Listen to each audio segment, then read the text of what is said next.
Narito na naman ang mga usap-usapan na balita mula sa mundo ng social media na hatid sa inyo ni Madam Chika. Isang kontrobersyal na pahayag ang inilabas ni Senador Ping Lacson hinggil sa isyu ng mga resibo at ang ginagawang pambabaliktad ng mga senador mula sa administrasyon. Ang kanyang mga pahayag ay nagdulot ng mga katanungan at paghihirap sa mga kasalukuyang membro ng Senado. Pinag-uusapan ngayon sa Senado ang isyu ng mga resibo na ipinakita ni Senador Ping Lacson kaugnay ng mga aligasyon ng katiwalian sa administrasyong ito. Sa isang press conference kamakailan lamang inamin ni Lacson na mayroon siyang mga ebidensya, kabilang ang mga resibo na nagpapatuloy na ilang mga hindi transaksyon na hindi dapat sa gobyerno. Ayon sa kanya, ito ang naging dahilan kung bakit tila nagbabago ang posisyon ng ilang mga senador mula sa administrasyon na dating matibay na sumusuporta sa mga pulisiya ng Pangulo. Pinakita ni Lacson ng ilang mga resibo na tumutukoy sa mga transaksyon na ayon sa kanya ay hindi dapat nangyari sa ilalim ng kasalukuyang administrasyon.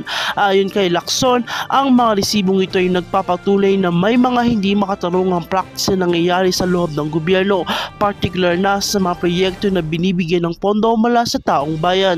Sa kabila ng mga pambubunyag ni Lacson, hindi pinalampas ng mga senador mula sa administrasyon ang pagkakataon upang depensa ng kanilang mga sarili. Ang ilan sa kanila ay nag-akusa kay Lacson ng maling paggamit ng mga ebidensya upang maghaksik lamang ng kaguluhan.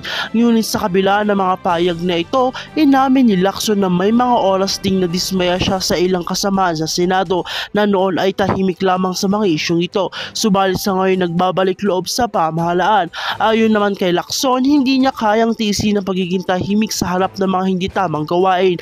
Ipinagdiinan niya na ang kanyang mga ginagawang hakbang tulad ng pagpapakita ng mga resibo ay isang responsibilidad upang tiyakin na ang mga bawat sentimong kinukolekta mula sa mga mamamayan ay napupunta lamang sa isang lugar.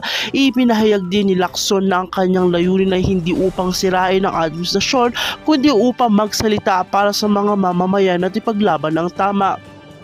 Sa ngayon, patuloy pa rin ang mga debate sa Senado hinggil sa isyong ito, habang ang ilang mga senador mula sa administrasyon ay nagpapatuloy sa kanilang mga posisyon. Marami naman nag-aabang kung paano magpapatuloy ang isyong ito at kung ano magiging epekto nito sa mga susunod na araw. Makikita natin na lumalala pa ang mga isyu sa Senado at tila isang malaking hamon na naman ang kinakaharap ng ating mga mambabatas. Abangan natin ang mga susunod na kaganapan sa usaping ito. At huwag kalimutan na i-like ang aming pages para sa mga karagdagang balita.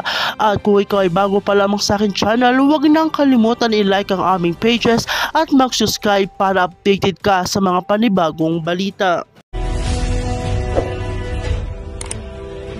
O talagang kasabihan na walang lihim ang hindi mabubunyag matapos ang pananahimik ng dating